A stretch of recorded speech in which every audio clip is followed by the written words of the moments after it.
All right, welcome back. And I guess I should welcome myself back. I've been on a bit of a hiatus, and the good news is it's not because I ripped a character.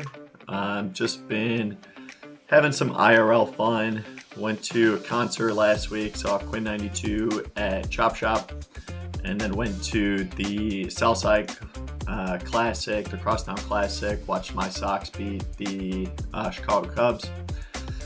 And then last weekend I made it to the Indy 500, so I've been having a lot of fun trying to stay caught up with work too, but the videos have taken a bit of backseat here. So catching back up here with the Sorceress, running through some River of Blood, new map for the series, so we're just showing that one here.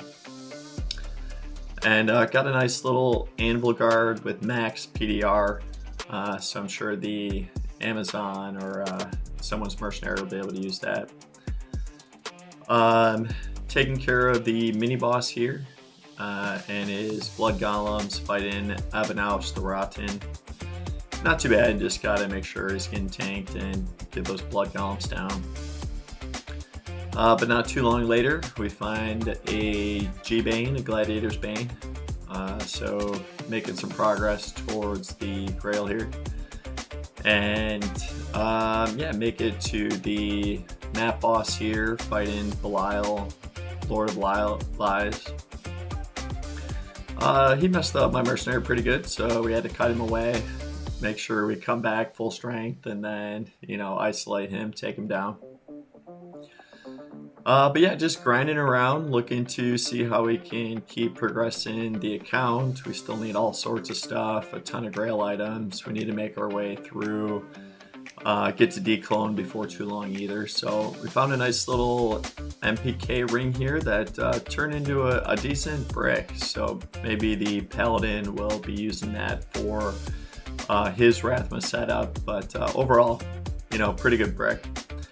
Found a 3115 jewel, so still looking for a 4015, but that's a nice little jewel there.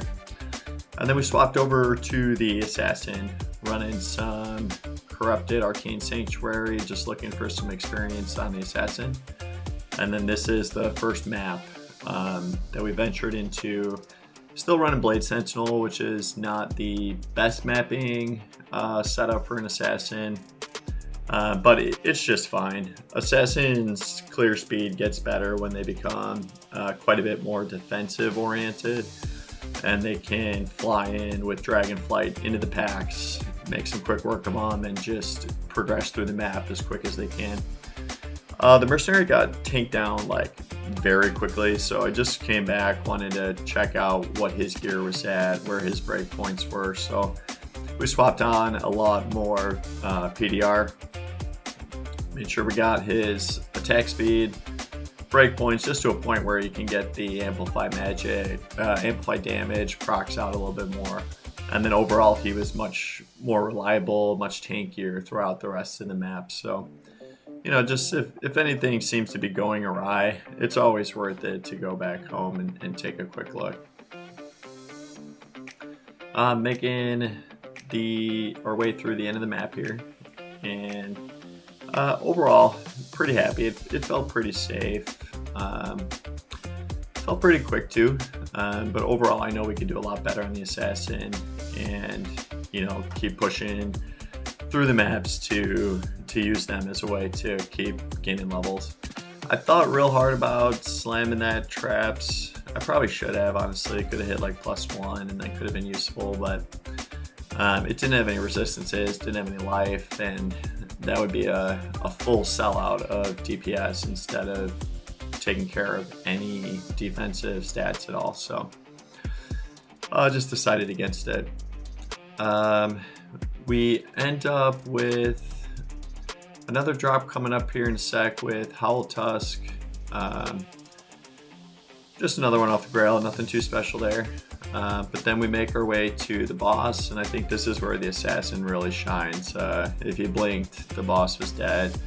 And, that's really where the Blade Sentinel shines, is on boss fights. And the mapping here is just a little bit of a formality to get the levels up. Found some Tri-Res boots with over 100 resistances for all. But we made our way through our first map in just a little bit over 26 minutes. So overall, pretty happy with that. So we'll see you guys in the next one.